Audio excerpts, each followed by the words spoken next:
नमस्कार व्यूअर्स, मैं हूं अमीश देवगन। संसद में हंगामे वाले तंत्र का सूत्रधार कौन है?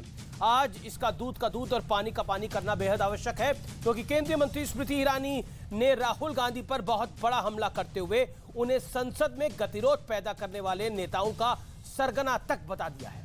उन्होंने सवाल पूछा है कि अपनी संसदीय इतिहास में राहुल गांधी ने लोकसभा में कितने प्राइवेट मेंबर बिल पेश करे हैं, रखे हैं, अमेठी की जनता के लिए कितने सवाल पूछे हैं। तो उधर विपक्ष कह रहा है कि 17वीं लोकसभा में आज तक महंगाई पर एक भी चर्चा नहीं हुई है, क्योंकि यह सरकार चर्चा करना चाहती नहीं है, उससे भागती है। अग्निपथ योजना पर भी सरकार चर्चा से भाग रही है। यहां तक कि महंगाई का मुद्दा उठाते हुए कुछ सांसद दूध, दही, छाछ, लस्सी के पैकेट लेकर संसद के भीतर तक पहुंच गए। तो दूसरी तरफ मोदी सरकार के दिग्गज मंत्रियों ने भी विपक्ष के खिलाफ मोर्चा खोल दिया। संसद में हंगामे के बाद केंद्रीय मंत्री पीयूष गोयल ने संसद भवन के भीतर ही प्रेस कॉन्फ्रेंस की और कहा कि हम हर मुद्दे पर चर्चा के लिए तैयार हैं, लेकिन कांग्रेस से नहीं चाहती चर्चा हो और सदन ठीक से चले। तो सवाल है कि क्या वाकई हंगामे के पीछे विपक्ष की पॉलिटिकल चाल है, सियासी चाल है, जैसा बीजेपी आरोप लगा रही है? आज इसी पर होगी देश की सबसे बड़ी बहस। मॉनसून में मूसलाधार सियासत और आज बड़ा फेस ऑफ होगा। दादागिरी नहीं चलेगा, महंगाई वापस लो, वापस लो, वापस लो, गब्बर सिंह टैक्स वापस लो, वापस लो, वापस लो। गतिरोध पैदा करने वाले नेताओं के सरगना संसद में चर्चा न हो, संसद की कार्रवाई स्थगित हो, इसके रचनाकार राहुल गांधी से आज भारतीय जनता पार्टी के कार्यकर्ता पूछना चाहेंगे कि आपने अपने संसदीय इतिहास में लोकसभा में कितने प्राइवेट मेंबर बिल इंट्रोड्यूस किए? अमेठी के सांसद के नाते एक प्रश्न न किया हो। 70 लोकसभा में आज तक प्राइस राइस को लेकर सेपरेटली एक भी चर्चा नहीं हुई। अग्निपथ को लेकर Rajnath Singh ji all party meeting में ये कहा था कि हम अग्निपथ पर चर्चा करने के लिए बिल्कुल तैयार हैं। अभी क्या बहाना बनाते हैं वो सब जुडिस मैटर है। बढ़ती हुई महंगाई पर और जो जरूरी चीजें हैं, खासकर आम आदमी को उसका परिणाम भुगतना पड़ रहा है। ये सदन चर्चा संवाद के लिए, नारेबाजी और तख्तियों के लिए नहीं है। संवैधानिक रूप से नियम के अनुसार हर विषय पर चर्चा के लिए पूरी तरीके से तैयार है, लेकिन कांग्रेस पार्टी तैयार नहीं है कि कंस्ट्रक्टिव रूप में चर्चा हो और सुचारू रूप से संसद चले। मॉनसून सत्र शुरू होने से पहले ही पीएम मोदी ने विपक्ष पर चुटकी लेते हुए क्या कहा था, ये भी सुन लीजिए।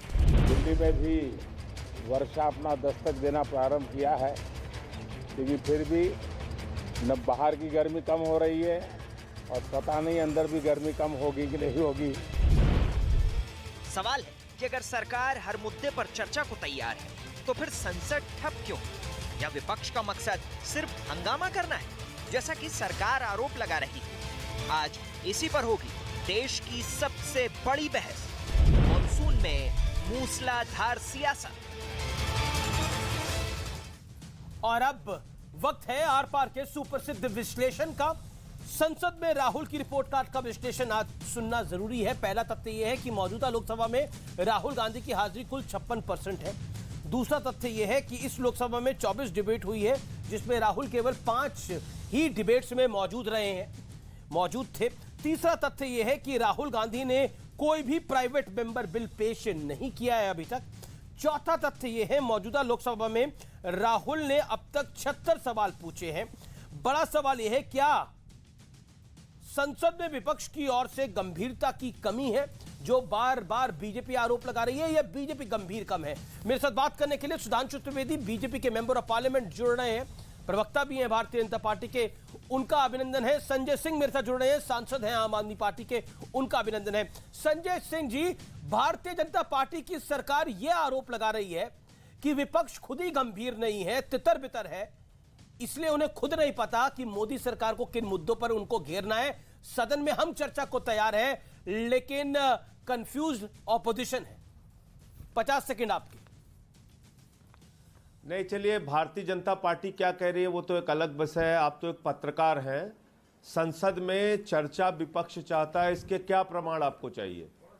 मेरी 267 की नोटिस आज आपके पास भी चैनल पे पहुंची होगी। महंगाई पे चर्चा की मांग हमने की। बीएसी जो बिजनेस एडवाइजरी कमेटी होती है, जिसमें पूरे हफ्ते की कार्रवाई तय होती है, उस बीएसी की मीटिंग का मैं सदस्य हूं और उसमें जब मैं गया तो सारे लोगों ने कहा महंगाई पे चर्चा होनी चाहिए और एक सहमति भी सरकार ने जताई कि हां महंगाई पे चर्चा करेंगे। संजय जी, फिर आप महंगाई पे चर्चा से क्यों भाग रहे हैं? मैं 50 सेकंड आपने दिया था, पूरा कर लूं या आप बीच में बोले? आपके 50 सेकंड हो गए, लेकिन मैं आपको और 40 सेकंड 50 सेकंड दे रहा हूं। लेकिन पीयूष गोयल ने क्या कहा मैं आपको बता देता हूं। उन्होंने बोला हम हर संवैधानिक रूप से नियम अनुसार हर विषय पर चर्चा के लिए तैयार है, लेकिन कांग्रेस तैयार नहीं है, विपक्ष तैयार नहीं है।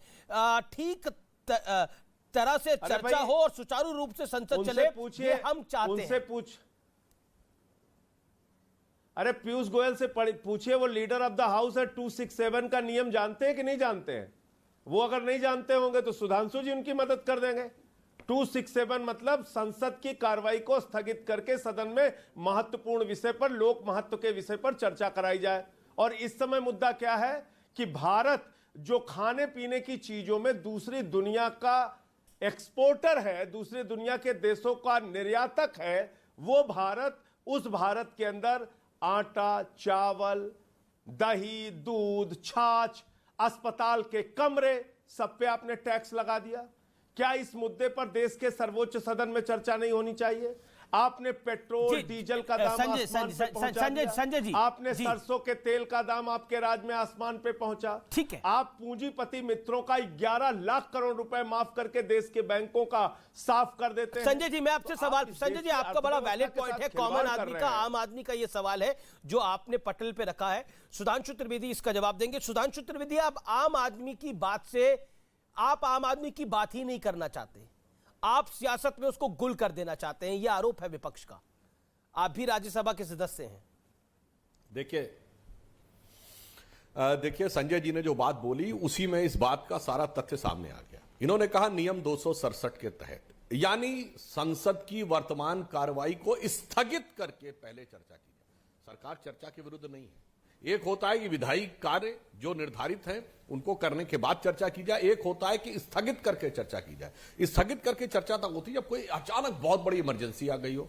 अगर विपक्ष को लगता है आ गई, हमने मान लिया, पर यह बताइए, यही तो 267 का इशू पिछले सदन में भी दिया था।